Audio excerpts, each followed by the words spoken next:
Welcome to tonight's Writers in Conversation, the first in our spring series of readings and talks with writers. I'm Carol Burns, head of creative writing at the University of Southampton. We sponsor this event in association with the Nuffield Theatre. I'm so pleased for us to be able to have Horatio Clare with us tonight. His range of books published and the prizes he's won is impressive indeed. He's written 10 books, including several that are loosely categorized as travel books, but I really sort of see them more as literary journalism combined with personal essay, combined with memoir. I mean, basically, I think he just goes wherever the area he's exploring requires him to go. His most recent book, Down to the Sea in Ships, won him the Stanford Dolham Travel Book of the Year Award, and he's going to talk about that book tonight.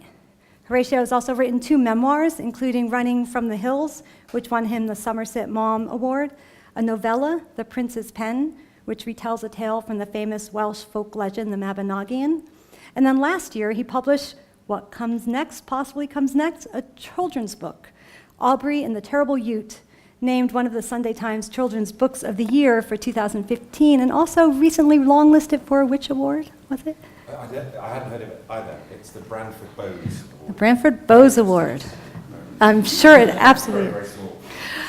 I have to say, though, it is not this impressive collection of books that has prompted me to invite Horatio here tonight.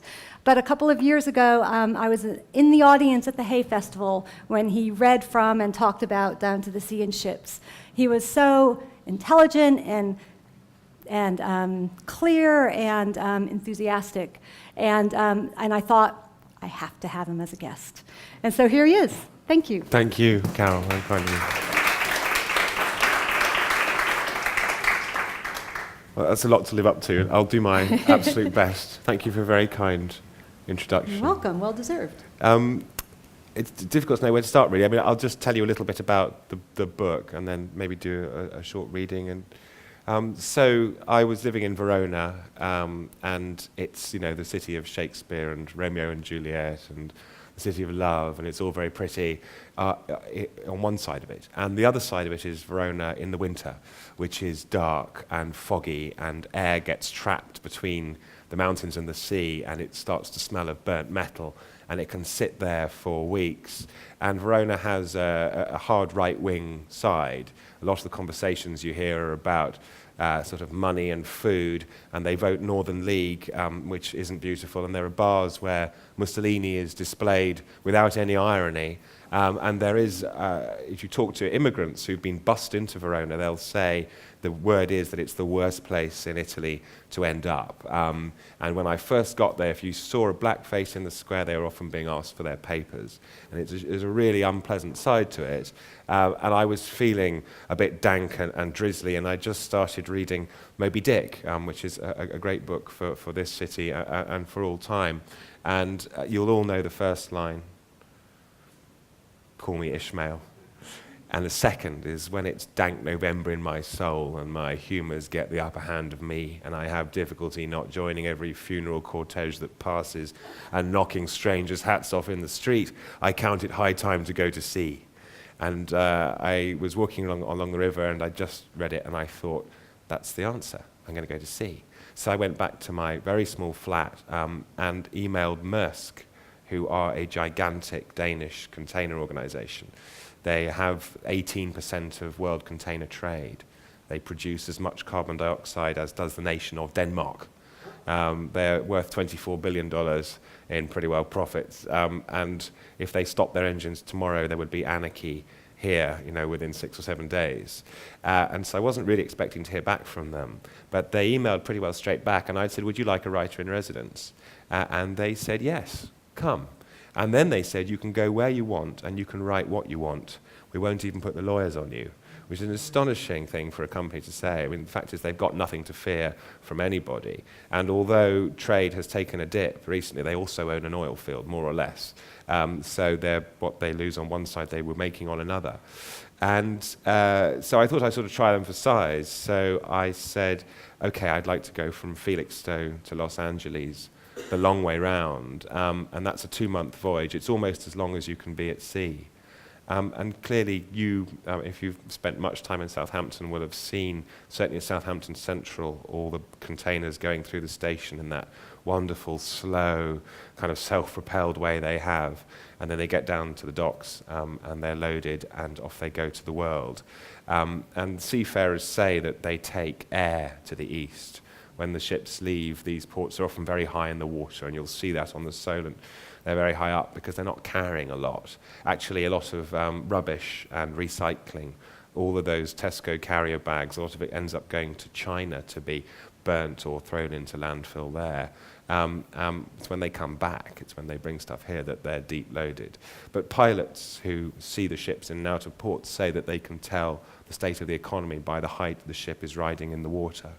And it's been a sort of fair old climb since 2008. So I said I'd like to go from Felixstowe to Los Angeles on one, and then I decided to go for a second voyage across the North Atlantic in winter. And the main reason for this was that the first voyage was incredible. I mean, pretty well everything in this room, I mean, certainly the books, most of them are printed abroad. A lot of the beer you're drinking, the wine, no doubt the chairs, the tables certainly, most of the clothes we're wearing. If you could click your fingers and do away with everything that came here on a ship, it would be a very different room and quite self-conscious. So there was that aspect to it. But what was so extraordinary was that this entirely enabling other world is populated and made to work by tiny numbers of men. And they are mostly men. It's pretty well the last environment which is still overwhelmingly male. There are a lot of women involved in the shipping business, but they tend to be on the management side. There are very few. There were more seafarers at sea who were women, and there are female captains. But on my second ship, when we sailed with a female cook, it was the only woman my captain had ever been to sea with in 20 years. And he couldn't decide whether to blame the writer or the woman for the storms, because they were particularly bad. But the thing was that the first voyage was extraordinary and beautiful and eye-opening, and I just began to understand it. But we weren't attacked by pirates. We went through the end of a typhoon. It was Maersk at the top end of the industry, and although it is an industry at the bottom end of which there is a black hole of rape, exploitation, often murder. I mean, there is no law at sea at all. There are conventions of the sea, and they talk about the UN law of the sea, but actually it's all down to what captains decide to do, what the ship can handle, and what the weather does. That's what determines what happens there. So if you've got a good ship and a good captain, you're well set, and most of Maersk's fleet are. But at the bottom end, it's almost invisible. I mean, nothing that goes on out there is reported here. So it's an astonishing example of an environment, what happens to the world if you have no union representation, which effectively you don't, no oversight, no access to journalists. It's just its own place. And so the stories, and there are lots of them in the book, can be fairly hair-raising. And not just because the sea is a place where strange and worse things happen, proverbially, but also because small crews of men in extremis, miles from land, things can go very wrong. And that wasn't my experience at all on the first voyage. When I said I was going away, my friends said sort of, rum, sodomy and the lash. They're going to have fun with you, Horatio, pretty boy. And actually, it was astonishing because there was no rum because all the ships are dry. So I turned up with a bottle of whiskey for the captain, which he really didn't thank me for because he couldn't touch it for the entire duration of his contract. The ships don't stop in port for very long. Sodomy I can't speak for really, but lash was very slim too. But what was astonishing was that so many of the stereotypes of my gender, if you have a lot of male students living in a house, it proverbially becomes disgusting and appalling. On a ship, this whole ship shape and Bristol fashion, there's a reason for it. Everything's clean, everything's ordered. There's no point showing off. There's none of this machismo that you come across in other parts of life because there's nobody to show off to. You are your role, and that's how you survive it, is that you have to basically submerge your ego into your job. And if you've read, or if you choose to read, a great book called The Nigger of the Narcissus by Joseph Conrad, his first breakthrough hit, actually, and it's got the same joy about it as A Room with a View, Forster's first great book. It is absolutely wonderful, and in it he dramatizes what happens when he's got 19th century man who is a man called Singleton, who is an old shellback sailor, and Singleton is the ship. His mission is to get the ship around. He's completely subsumed himself to his job and to that we're all in the same boat, we're a crew. And then there's 20th century man who's dramatized in this figure called Donkin. And Donkin is capricious, egocentric, lying, dangerous, and imperils the whole ship. What happens on these ships is that I'm quite sure my captain had almost never sailed with a poor sailor because he'd boot him off. And what it took to be a good sailor became quite a strong part of the book. So imagine that you're a young man, you're sort of 23, you've got limited employment opportunities in Manila, in the Philippines. You go down and sign on, as people used to do here, to become a sailor. They take you to a college, they train you up, you're gone. You're gone for 9 months, that's it. In that time, you'll touch land a few times for a few hours. The chances are you'll be looking for contracts extensions to 13 months, and you'll start off being paid, $900 a month. So it's slavery in a way, and it's $1 for loneliness, and they do it in an act of enormous self-sacrifice. As you get higher up, the conditions change dramatically, but that's where it starts. And to carry that off on a container ship, I should explain what they're like. So you go down, and there was a time when places like Southampton particularly would have thronged with sailors and thronged with the stories of the sea and thronged with the cash that they had in their pockets and the profits of voyages, which all would have washed through the city. No longer, of course, because in the 1960s they invent the container box, which you see going through on the trains and on the trucks. And containers changed it all because container ports need access to arterial roads and motorways. They're outside cities, they're fenced off, they're grey areas on maps. And behind them, it all takes place. And what they're trying to do is make a predictable supply chain that will stretch around the world and will work like a conveyor belt. But of course, they're trying to do it across the world's least predictable environment. So there's this fantastic tension. And the only way of resolving it, and the ships are extraordinarily sophisticated, and they said, the next most sophisticated thing up from this is not the Boeing 747 or whatever it is, the Airbus, it's the space station. They're really very serious pieces of equipment, but you run them with tiny crews, 19, 20 men, and they work all the hours that God sends. It's the only industry that's regulated by hours of rest rather than hours of work.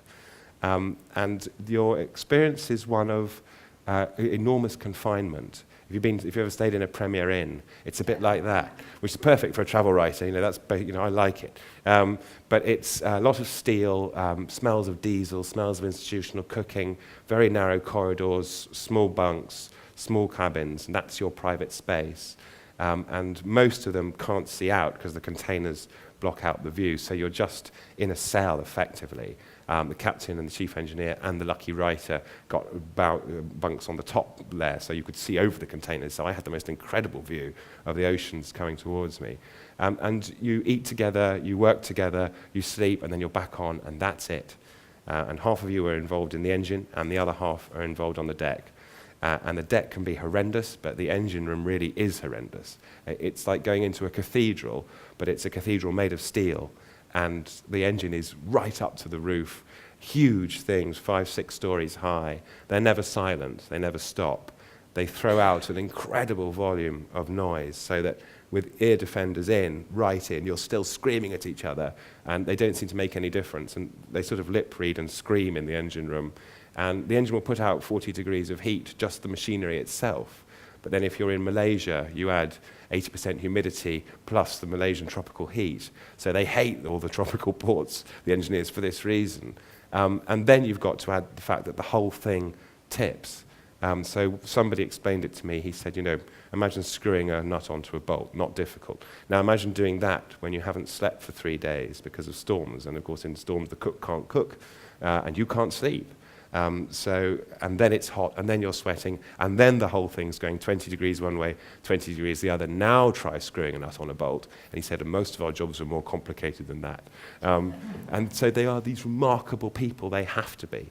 And I became fascinated by the way they carried themselves and the way they sort of pulled it off. And it was about having a professional demeanor. It was about I mean, and soldiers talk about it as well. If you talk to people from the kind of elite regiments, it's all about positive mental attitude. You know, everything will go right, and we're going to make it go right, and we're going to make it go right with a smile. And of course, they can't carry it off the whole time. And you can imagine when it goes wrong. I mean, supposing you go on to one of these things for a 2-month voyage, and you're on there with a bully, or somebody who doesn't like you, or somebody whose family are connected to your family at home, and there's a feud, because the Filipino seafaring community is quite small in some ways, although they supply a large slice of the world's container shipping. And that's when things do go wrong, which I'll come to. And there's the kind of the darkness and the fear there. But just in when it's working well, it is still a monumental thing to do. And so you get onto the ship, you go up 6 stories onto the deck, then you go up another 8 stories onto the bridge. They're enormous. I mean, you could, by the time I'd left my cabin, walk round and got back in, I'd more or less done a kilometre. And we were carrying 115,000 tons of cargo. The things, just all the scale is difficult to compute. At one point, we were burning $70,000 worth of fuel a day, and paying, you know, at those rates, the services of the most junior oiler at $900 a month were cheap indeed. And there's no sort of illusion about it. And when you say, why do you put up with it? They say, because that's the contract. And if you don't like it, you don't sign the contract. And I've talked a lot about the Filipinos, and the thing about sea life, which we should remember allows our lives to be, is that it's still a feudal and racial pyramid. I mean, there are essentially brown men or Chinese men, Filipinos or Indonesians at the bottom of it. The mid-range were Indian and Eastern European officers, and at the top were white European captains. And that's partly a function of the kind of the history of the thing, but it's also the way the shipping business works. And what was interesting was the complexity of it. So Filipinos said they didn't want to travel with a Filipino captain. And I said, why not? And they said, because if Filipinos say something, white captain doesn't understand. But if there's a Filipino captain, then he understands, and then maybe he takes sides. And then, so then you've got that whole thing, which nobody wants. So you feel as though, and there's no drinking anymore on most of these ships, the whole thing seems to go along on a very kind of fragile eggshell. But what keeps it going is the shared task of getting the thing around the world, which was astonishing. So the way I dealt with it was I shadowed everybody's job. And I didn't put it all in the book, actually, but some of it was very strange. So we're out in the Pacific. It takes 2 weeks to cross the Pacific. And every 2 days, you jump ahead 3 hours. So 10 o'clock becomes 1 o'clock in the afternoon. And the captain's solution to this was, we shall have pancakes. He was Danish. And I said, why are we doing that, Captain? And he said, because it is good. And so that was his kind of way of dealing with it, was that, you know, there was what was good and what worked, and then there was everything else that couldn't happen, which is an entire universe of mishap, failure, accident, and death. And so we're going across the Pacific for 2 weeks, and the ship hasn't seen on its radar any other ship or on its more sophisticated systems for a week, and we won't see one for another week. It's 2 a.m, it's the second mate's watch. You're a week from land in every direction, except down. And the second mate is in charge of the ship, so he's up there, and it's all in darkness, and it was the experience, the physical experience and the visual experience and the atmospheric experience was so intense, because there was such beauty and I felt romance in it, and they weren't immune to it either. I mean, they're not sentimental, but they're not romantic. And so he's kind of keeping an eye, and the ship squeals every 11 minutes. He has to press a button to prove he's still there. And he's plotting your course on a paper with a piece of pencil on a paper chart, because they've still got to do it. And down the edge of the bridge, in darkness, sort of 20 meters away, there's his watchman. And his watchman's job is to stand there for 4 hours looking into the darkness of the Pacific. That's it. In order that, should anything happen, like a submarine suddenly come up with all of its lights on, we'll possibly have time to change course. So shadowing that job became kind of intensely meditative and bizarre. And then on another occasion, you're down in the bowels of the ship, and you're crawling around wiping up oil with the wipers and the oilers. And it was the sea parts of it very strange, because the sea just takes time and eats it. So you can do nothing about life on land. They don't have access to the internet. So Or if they do, it's very limited and it causes division, like who ate all the gigs, you know. And most seafarers worldwide don't have it on any regular basis. So you're out there, there's nothing you can do about the world. If you're worried about your wife or your child or any of that, you can't alter it. So you've got to be very tough mentally. And at the same time, life is ticking over on land. So my captain on my second voyage, I watched him as we went across the North Atlantic through these incredible storm systems, which were so beautiful and violent, pacing up and down the deck, up and down his bridge, backwards and forwards like a lunatic for half an hour. And he was doing his exercises. What he was trying to do was reclaim time from the sea that would give him slightly longer life on land in order to enjoy it. And he'd done it his whole life. And it was a very melancholic business talking to them because, of course, they remember a time when seafaring was wonderful. You went into port, you were young, you were there for a week, loading and unloading, 2 weeks maybe, you had cash, and it was a real young man's game. And they all chortled about what fun they had when they could drink and bring women on board and bring their families on board, and all that's gone. So then you get to the bits where you come into port, and some of it was amazing, and at the level of responsibility and how young the people are. So Maersk don't make captains much below the age of 50, and they call them the old man. In the Royal Navy, the captain eats by himself, still, as he always has done, unless he's invited by the officers. And the reason is that he might have to send them to their deaths. And so he can't be too close. There is the loneliness of command. And it's still enforced in the Navy. In the merchant Navy, or at least in this part of the commercial container trade, the captain ate with the officers and the writer, and the crew ate separately, and we had separate menus. We had a European menu, and they had a much better Filipino menu. And it was all very strange and extraordinarily old-fashioned. But they don't make many people captain below the age of 50 because you need one person who has been there before, who's seen it, who's done it, and you can't fake it. So when they decided to take the alcohol out of seafaring, they had to send a lot of their captains off to rehab to dry them out. And the upshot of this, I don't know if it was true, or rather if it was connected, but my captain, as soon as there was a silence, would start talking to himself in Danish under his breath. So, and that was the soundtrack to all 3 meals for 2 months, unless somebody said something. And the first mate eating his carrots, crunch, crunch, crunch, crunch, crunch, crunch, breakfast, lunch, and tea. And I would ask a question, and then we would get, yes, because what does this idiot want now? You know, I'd say, Captain, this picture there, where does that come from? You know, so anything I could think of to keep it going, really. And it was a very odd business, and I thought women would never live like this. Like, there would be conversation, and often there just wasn't, which was, I think I was a bone in that sense, because I was somebody to whom they could tell the stories who hadn't heard them all before. But then what was amazing was watching them earn their money, and there were particular moments, like coming out of Tanjung Pelepas, which is a hot swamp in Malaysia, built just across the water from Singapore to effectively steal some of that trade, which is enormous. And it's like turning out of a car park, blindfold, in the dark, onto the M4 at rush hour. But it's a rush hour in which you can't see anything because everything's in darkness except for a couple of lights. And what night vision you do have is killed by the things that are anchor, which are showing all their lights. And between all this stuff, these great, big, heavy elephants are charging. And sure, you've got a chart that tells you more or less where everything is, but it becomes a dance. And I watched the captain do it, and he was using paper chart, echo sounder, navigation lights, buoys. And then at one point, his instruments start lying to him. And we're in a very narrow channel. We can see a ship coming up to us. The electronic chart says we're aligned, we're going to pass port side to port side as we should. But we can't see his green light, which means he's coming across our bows. And the captain has seconds to make a decision to turn this monstrous thing. And he just says, this is bullshit. He suddenly ignores all of the electronics. He says, starboard 10, we move, and we should go aground. We don't. It turns out the instruments have been maladjusted, and that's what they pay him for.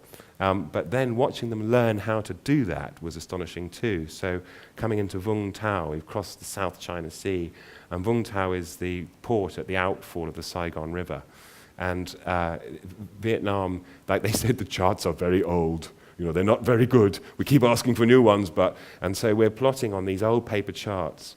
And it was as though some admiral had set out pickets to stop us getting in. There were kind of anchored ships, and then there were sandbanks. And then you've got to imagine you're 23 years old, you're a fairly new third mate, it's your watch, and you've known for days that it's going to be your watch when you go into Vung Tau, and there's darkness. You're on top of this huge thing. It's all on you. It's your call which way we go. And as you look out of the screens into this hot, hot, thick night with the clouds low down over the water, all you can see is fire. The whole sea is fire. And as you get closer and closer, each of the fires resolves into a fishing boat. And each of those fishing boats is a crew of 20 squishy little men and women, really easy to kill, and all of them have got families. And you're on this monster going towards it. And I watched on the air-conditioned bridge, Shub, who was Indian, just sweating as he made the decisions where to put the ship. And you've got the hooter going, so the great horn is lowing like a beast as you get closer and closer. And some of them are anchored so they can't move, and some of them are just going to up sticks and move whenever they want, and some of them have got nets down. And I said to the much more laconic second mate who'd done it all 100 times, how do you do this? And he said, oh, well, they get out of the way or we hit them. I don't think it ever happened. But before we'd gone, a ship previous to us had gone aground with pilots on board. So the pilots had come out and they take over and tell you where to steer. And these two had dropped the ball, basically, and this £500 million kroner ship had gone aground, and that was the end of the career of the captain. So it was quite a sweaty business. And I watched them do it, and Shub did very well. And the way that they're taught is, and it became a kind of philosophy for me, was, don't try and see the whole picture, you'll go mad. Bring the radar in close, let the fishing boats come to you, deal with what's in front of you, which is quite a good motto for a writer, although you have to be, like Philip, quite forward-thinking too. And so I learnt a lot, and I learnt about kindness and generosity, and the way that men deal with each other in the absence of women, children, and friends, because they weren't friends, really. They had to become friends quickly in order to make the thing work, and then at the end of the voyage, they'd all be broken up onto different ships, and how they coped. And it was a mixture of sensitivity and humour, and there were kind of very melancholic things. Like we decided to have a barbecue, raise everybody's morale. And they were asking me for days before, are you coming to the barbecue? And I said, yes, I wouldn't miss the barbecue. And there we are between these stacks of containers, and it's hot, and the Pacific's flying past, and someone's put some fairy lights between two containers, and they've got a boom box with kind of elevator rock coming out of it, too loud, and everybody's, because they're all alpha males, is grilling their own squid, and smiling at each other desperately, and eating it, and then grilling a bit more, and you could see them all just thinking, there used to be women and beer at things like this. It was absolutely so depressing, but they did it with great aplomb, really. And then there were strange moments, like we were moored in the Suez Canal waiting for an upcoming convoy to pass us, and suddenly the ship was at anchor, which is unusual, and the whole atmosphere changed. I couldn't get it, and so I was hunting around and there was nobody. And then I found the crew lounge, which nobody ever used to use, because now they've got DVD players and laptops in their cabins. Everybody just retreats into their cabins. They used to all sit and watch films, and there are still, these ships carry memories of what they were. So there'll be a bar with no beer or any alcohol in it. Then there'll be a video DVD store, which people might use. And then there'll be a library, which nobody uses. And there were 20 pairs of flip-flops outside the door. And inside they were singing karaoke. So the Filipinos have negotiated absolutely nothing, really, that would improve the quality of their pay. But they have got a union negotiated right. If there are more than 5 on a ship, they get a karaoke machine. And that's what they were doing, was singing love songs to each other, which was beautiful. And so that was the experience of the first voyage, really. And there was a very heartening side to it, which is, we're told that this is a small world. And we're so used to technology that, I can send a message to California like that and get one back in seconds. And everybody knows everything thanks to Facebook and Twitter. And we're all horribly connected. And the planet has shrunk. And the environment's buggered. And it's all getting worse. And it's total rubbish. When you get into the middle of the Pacific, the scale of the planet is just breathtaking. And it takes 2 weeks to cross it. You cross the date lines. You have 2 Tuesday the 16th of October, one after the other. And the air is utterly clear. The sea is nothing still for miles. You see a whale, and this other world breaks through the surface. You're going, nobody even knows when that first crossing was done. Nobody knows when the Chinese first made it to the west coast of America. There are mad theories, but nobody really knows. And the beauty of the world and the scale of it was breathtaking, and the seafarers aren't in any way immune to it, and they talk about it. And if you go up to the front of the ship, it's silent because you're so far away from the engine. There's just the sound of the prow cutting the sea open. So it's this hissing. And often there are birds up there, and they ride the bow. Sorin, my third mate, was convinced that they went the whole way across the Pacific, and then he said, and I had one that came the whole way back too. And I said, I'm sure it might have been a different bird, Sorin, but no, it was the same bird as far as he was concerned. But it was just an experience of utter beauty and majesty, and that kept happening. And whenever you got out there, and I used to take the engineers and interview them up there, and they'd say, I haven't been up to the bow for ages.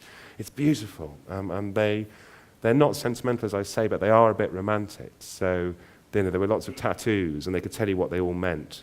My friend Chris, who's a very big, rotund, competent young Danish second mate, had recently had these magnificent multicolored swallows tattooed, one over each nipple, and sent me a picture on Facebook. It looks pretty impressive. And he said, I said, it's 5,000 miles at sea for a swallow, right? He said, yes, but the two of them, if you die at sea, the swallows will take your spirit home. And he had a sailing ship, which meant he'd cross the Atlantic, and a red dragon for a stop in a Chinese port, and a yellow dragon for crossing the date line, and you get turtles for crossing the equator. And seafarers have done this since, well, for a very long time indeed. We don't know when tattooing would have started, but it's one of the things that they could get up to, in the foremast sort of area of the ship when trying to pass the time. And a lot of that time now is passed, as I say, with DVDs. So just to give you a break, I will quickly read from the book, Somebody Else's Voice. So I was really lucky on my second voyage, because as I say, the point was with the first one was that it was too good. Nothing happened, nothing went wrong. And I know that readers are a vicious species who like action. So for the second one, I looked for a really old ship, and I plotted it so that she was crossing the North Atlantic in February. And they talk about the Atlantic as the ocean that is always angry. And also, because of the prevailing westerly winds, if you're going from here to America in the old parlance, you're going uphill. And we set out from, where did I catch her in the end? Antwerp. And we came down Channel, and then we went across. And it was really gratifying, because she was a wretched old ship. When I first saw her, I said, oh my God, not that one. But it was that one. And she didn't kind of come alongside, she just sort of gave up. And there were sort of spurts of steam coming out of the superstructure, and the whole thing stank. And my cabin was it was just like being in a diesel tank for 2 weeks. There was no way around it. Everybody stuffed their air vents up with clothes to try and close off what you were supposed to be breathing.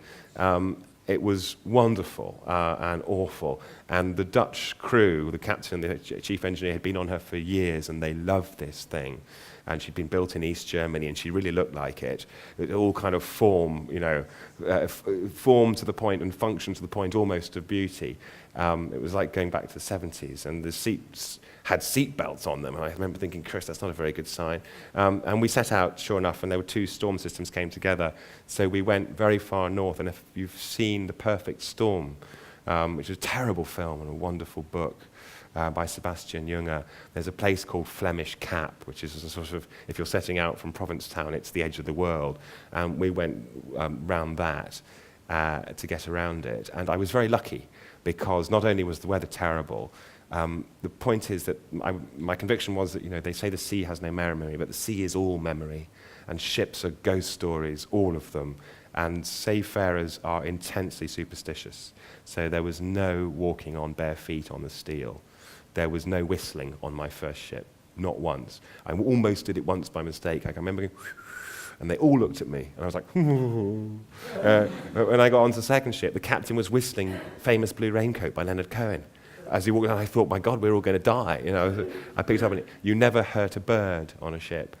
Sorin said that a friend of his had known a Turk who'd found a bird that was ill, that was making a mess over the front of the ship, so he killed it and threw it in the sea, and the next day he lost an arm. And Sorin said, I wouldn't believe these stories, but this was a Turk, and Turks don't lie, which is so good to know, of course. And the guy had lost an arm, so it was presumably quite well evidenced. But if you go through the North Atlantic, you're going across the route of the North Atlantic convoys, of course. So you're going over a great graveyard, and below you are all the wrecks of all the North Atlantic convoys, which were the ships that kept the country going during the Second World War and enabled everything else. The Battle of the Atlantic was the battle that the Second World War depended on, really, and it was fought by men and women, but mostly men from the entire empire, as was Commonwealth, as we'd now call it, who were paid bugger all, who were subject to compulsory work orders. In other words, if you survived the transition across the North Atlantic and you weren't torpedoed, you just got right round and started doing it again. And a lot of them were torpedoed more than once, because if you survived, they picked you up, put you back on a ship, and that's what you did. Your social status was to the effect that Lady Nancy Astor, suggested that seafarers should wear yellow badges denoting a possibility of carrying venereal disease. So you can imagine how these men must have felt, and you're going over their route. So it's quite a haunted business, and at night it was particularly a haunted business. And ships do carry memories of things that have happened to them, if you ask seafarers, and I would say it's true too. So when every big port, and Southampton will have one too, has a sea priest, and they will be well accustomed, the mission to seafarers, to going out to ships to perform a service after someone has died or an accident has happened, because seafarers want that vibe off the ship. And it still happens. So I still talked to the sea priest in Rotterdam, and he was quite engaged in that. And there were strange shadows aboard. And you would ask them when you got on board, and you could feel it. Is this a good ship? And they would either say yes or no. And I was lucky. And I was doubly lucky because on this ship, there was the only British seafarer I met. And he was John, and he was from Newcastle. And he looked like this most amazing sea tramp. He was kind of bent at the knee permanently and shambling. And then you realized it just gave him perfect stability in any weather. So although we were tipping, so there's pitching, rolling that way, and pitching that way, and then corkscrewing, which is both at once. And corkscrewing was the one I was interested in.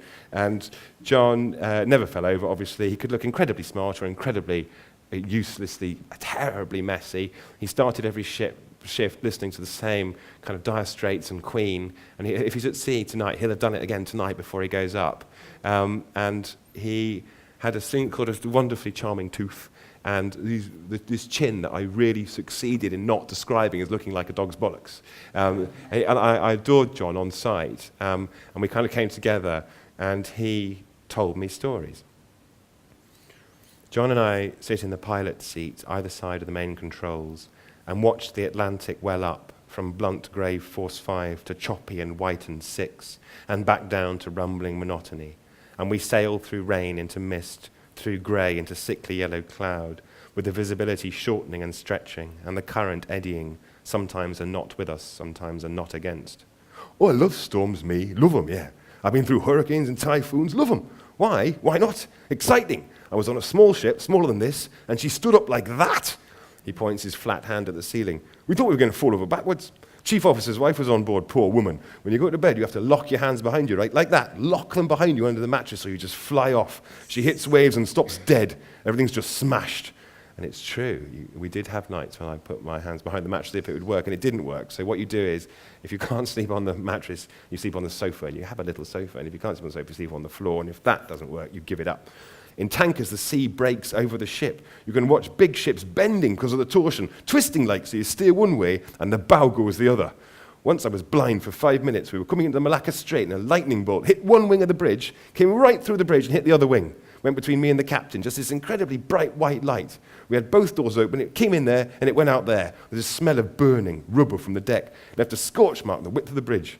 I've seen lightning hit a 30-foot mast and leave nothing but a tiny stump. Captain was right by it. He nearly had a heart attack. Same place, I saw a VLC cut in half. So a VLCC is a very large crude carrier, what we would call a supertanker. 500,000 tons she was. We were going parallel to them, tank cleaning, and they were cleaning tank 2. Lightning hits them, massive bang. When I looked up, the whole ship was just split down the middle, open like a sardine can. Her cranes were in the water. People in the accommodation survived, but not the people on the deck.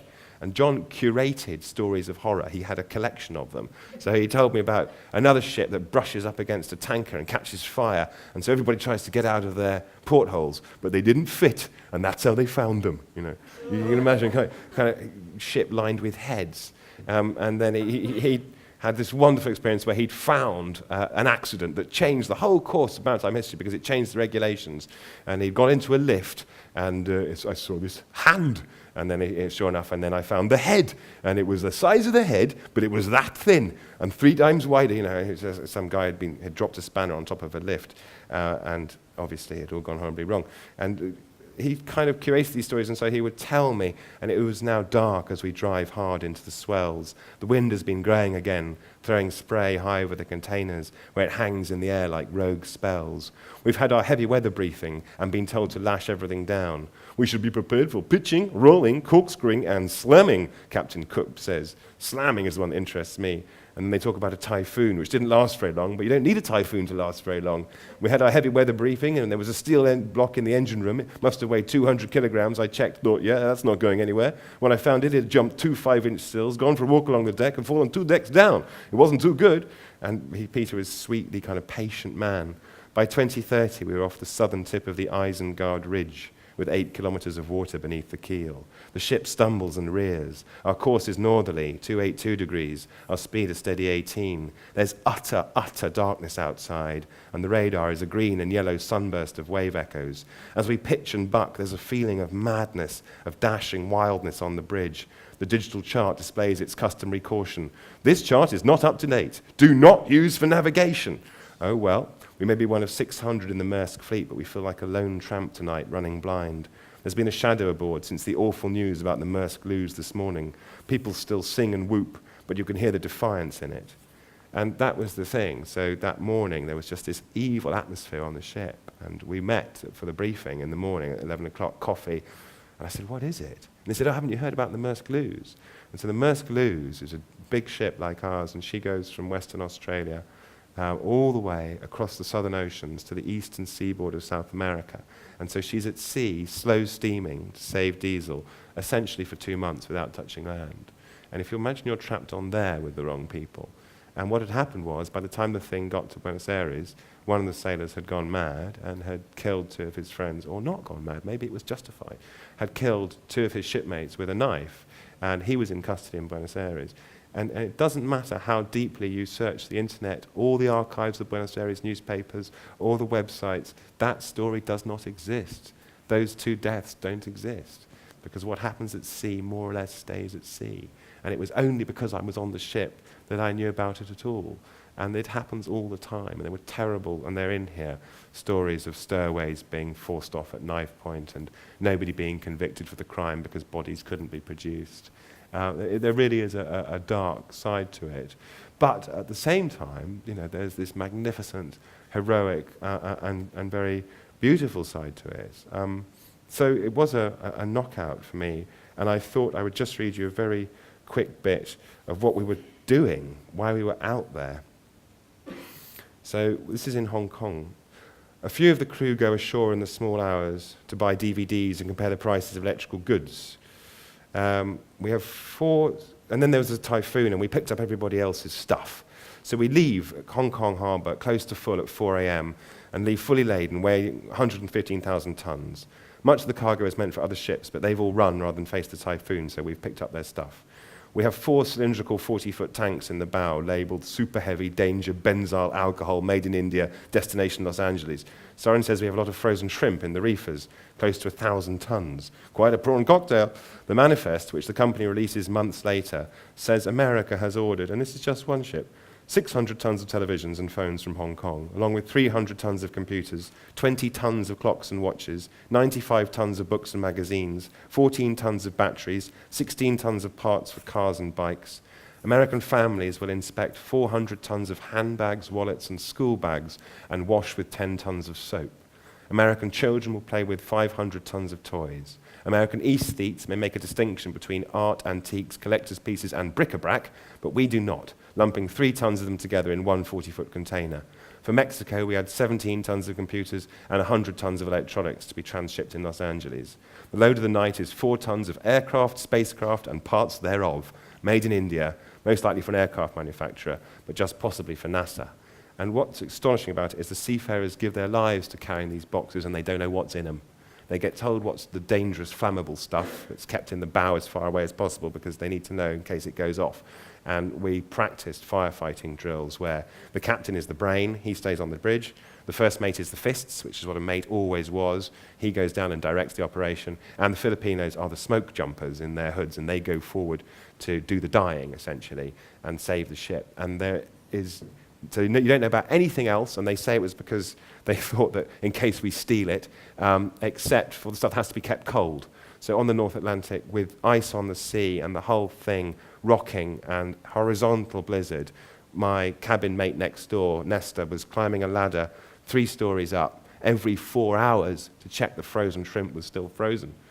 So, if you order Thai prawns, as we did this evening, make sure you eat all of them, because most of them have traveled much better than we have. And the same thing goes for milk. I mean, we were carrying milk that had been pulled out of cows in Argentina, shipped to Antwerp, so that's a long way across the South Atlantic, and then was now being transshipped back to Canada in the middle of the winter. So that milk was better traveled than most people I know. Milk! And it's not because they don't have cows in Canada, It actually makes sense economically for us to rear chickens in Denmark, send them to China to be filleted, and then bring the fillets back to eat. And when you ask why, they said because the freight rates are so low. So that was the other side of this, was it revealed that the world that we live in, as if we didn't know it, has no controlling mind. There's no sensible person at the top making decisions. It's chaotic kind of dictatorship of the lowest price. And the result we all know is catastrophic. I mean, if shipping were a country, it would be the 7th most polluting country in the world. And they don't like it. They don't like it any more than we do. But what are they going to do? And this is why they allowed me to write the book, they said, was because they said, we are globalization. Without us, it doesn't happen. And yet we ask questions about it in silence, more or less. There's no interaction really between land and sea.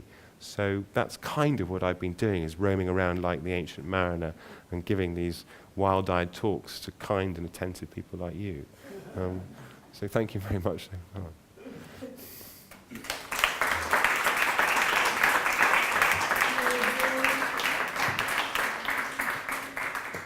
a few minutes, Horatio will read from his children's book, but any questions first from the audience? Maybe I can ask the next question. Yes. I'm crap at accents. That's sweet of you. No, I love acting. I love impressions. I grew up on a hillside in Wales without television. So when we saw television, we were just obsessed with it.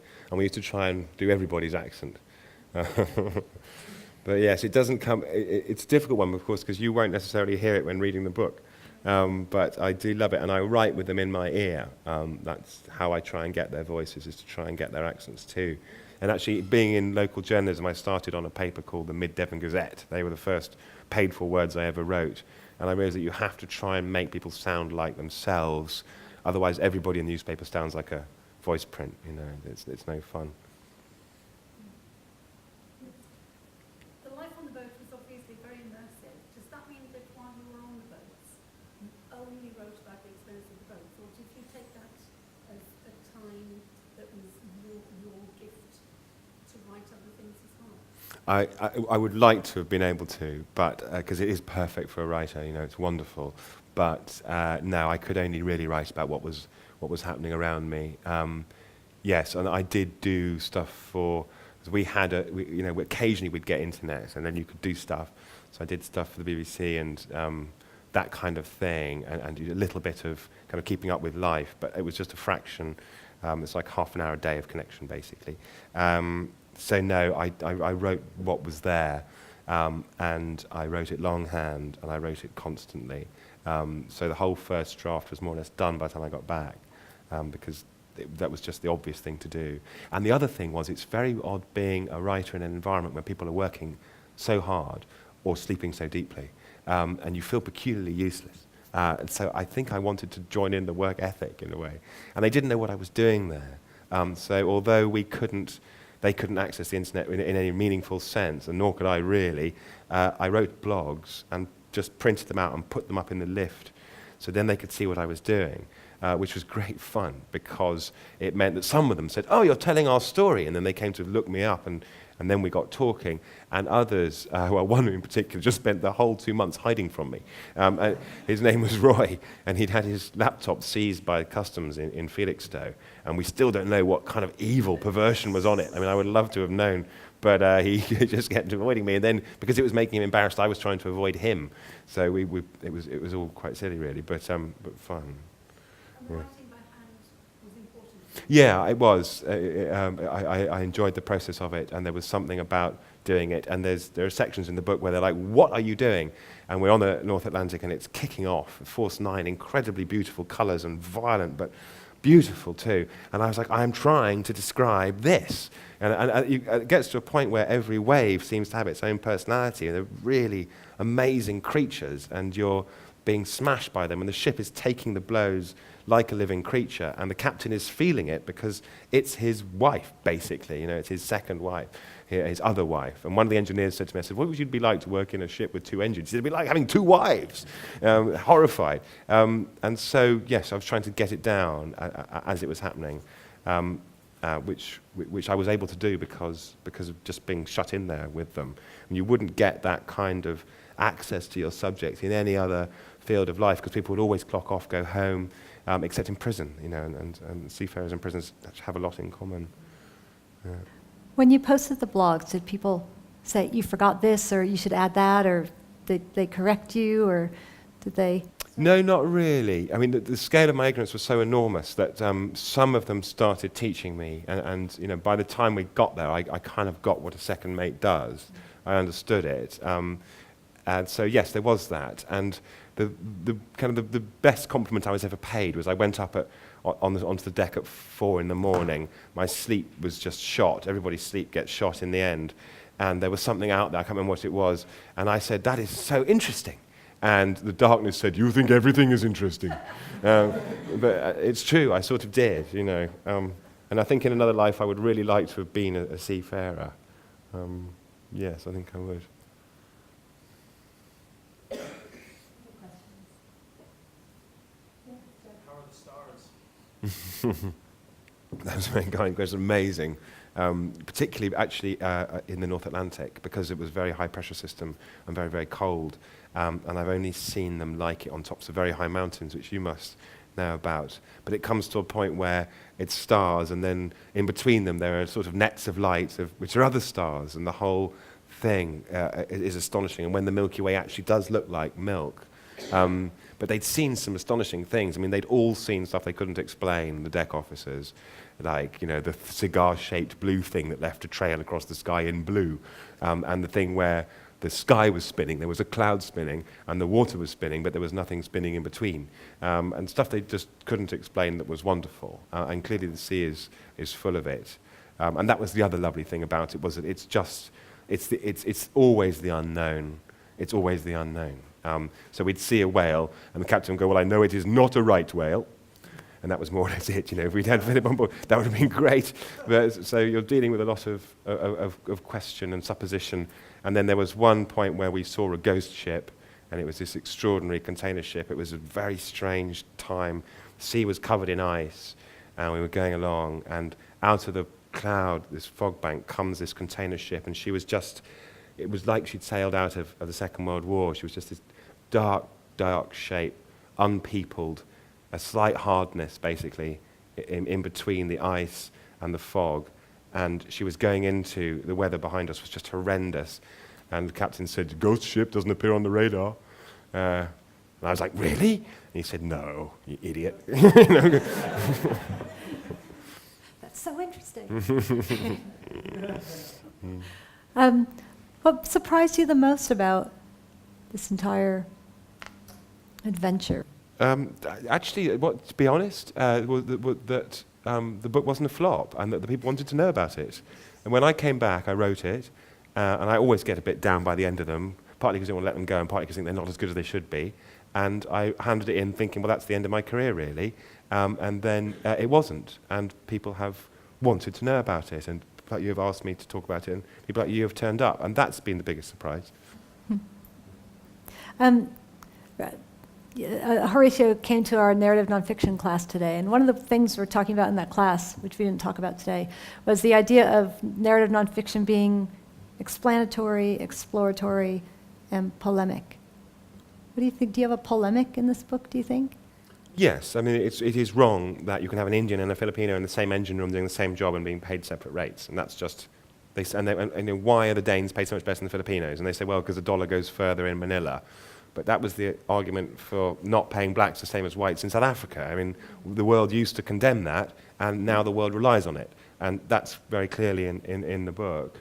But I suppose it was just that it's a question of bearing witness. I mean, we ought to acknowledge that the stuff doesn't just turn up, and that people not just risk their lives, but give their lives up for the stuff to turn up.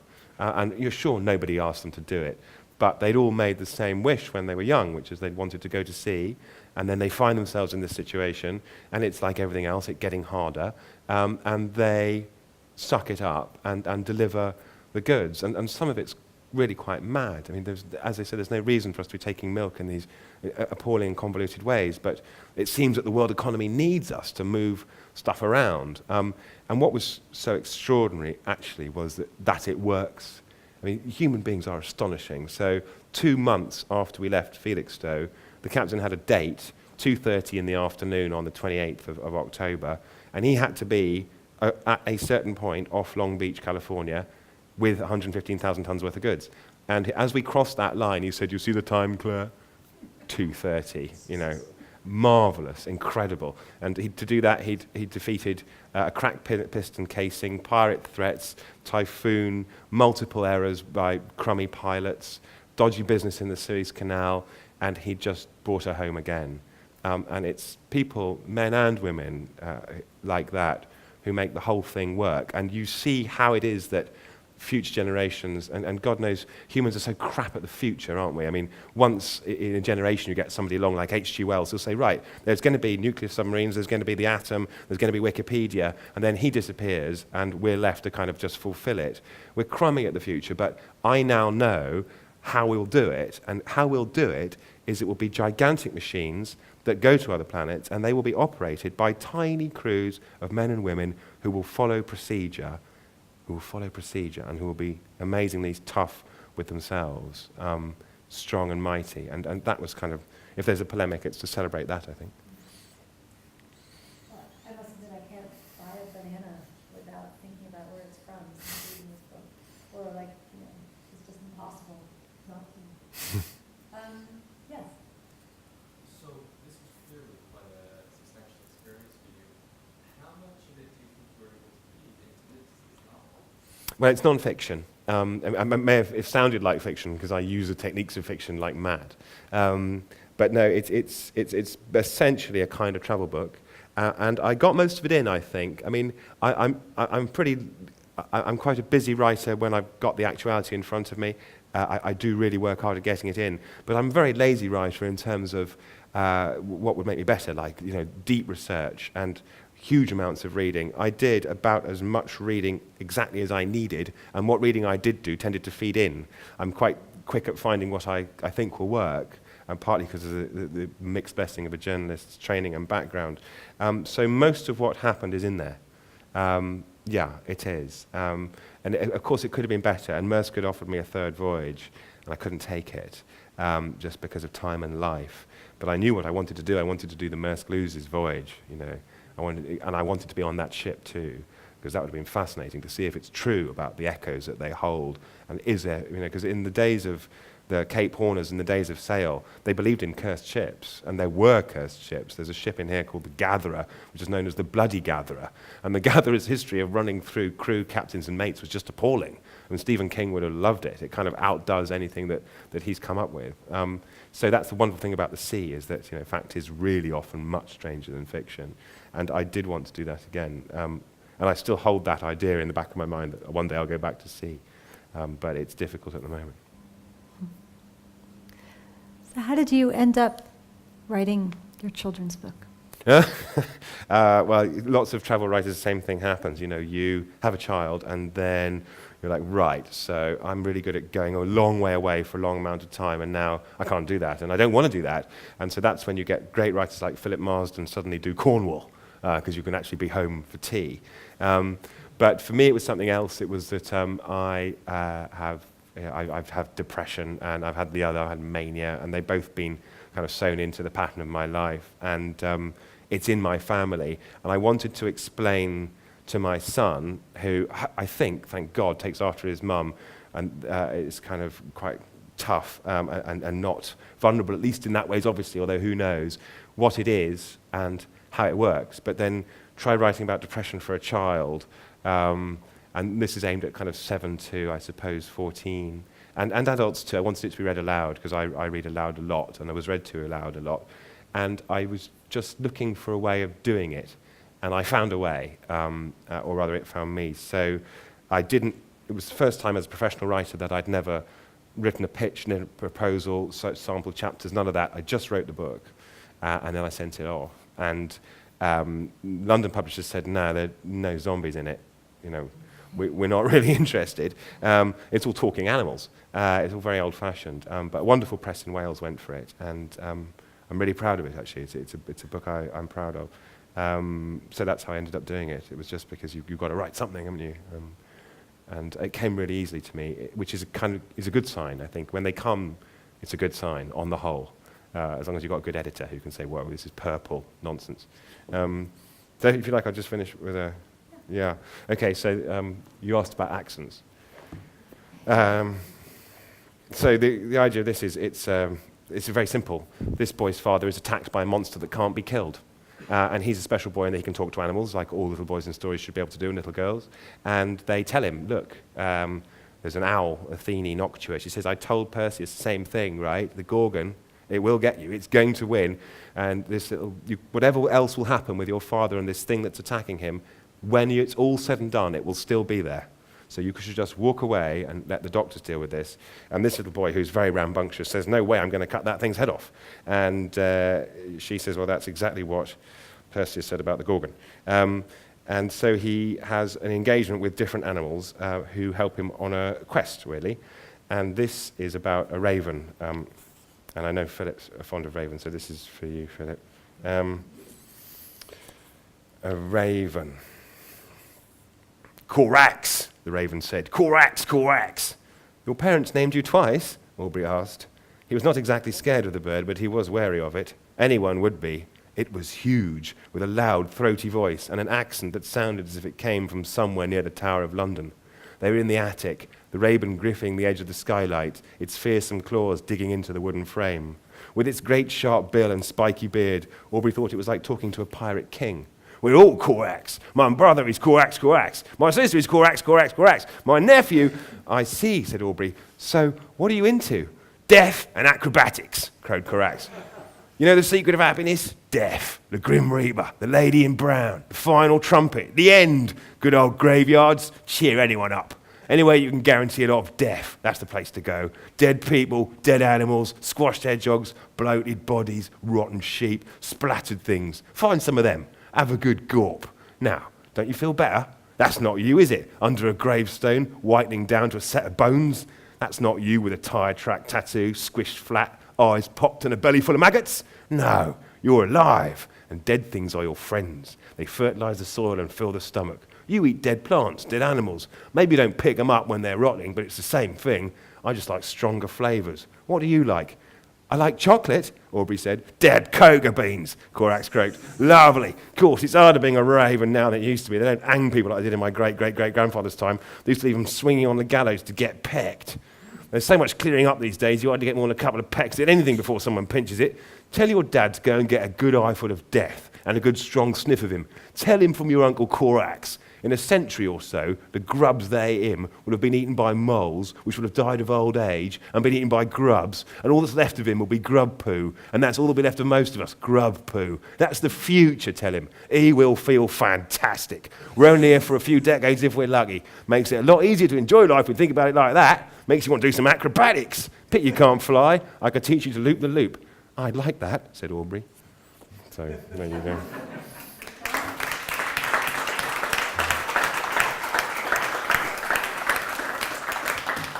Thank you very much.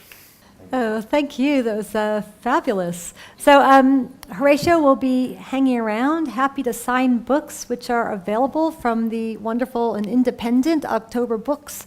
And I'll remind you that our next two writers in conversation this semester are Sheena McKay is here on February 29th, discussing her new short story collection from Virago. And then on April 25th, our own Adam Brace will be hosting a dramatic reading of his new play based on research done in the English department, and it's called The Teasers. So don't miss either one. Thanks so much for coming tonight. Thank you. Thank you.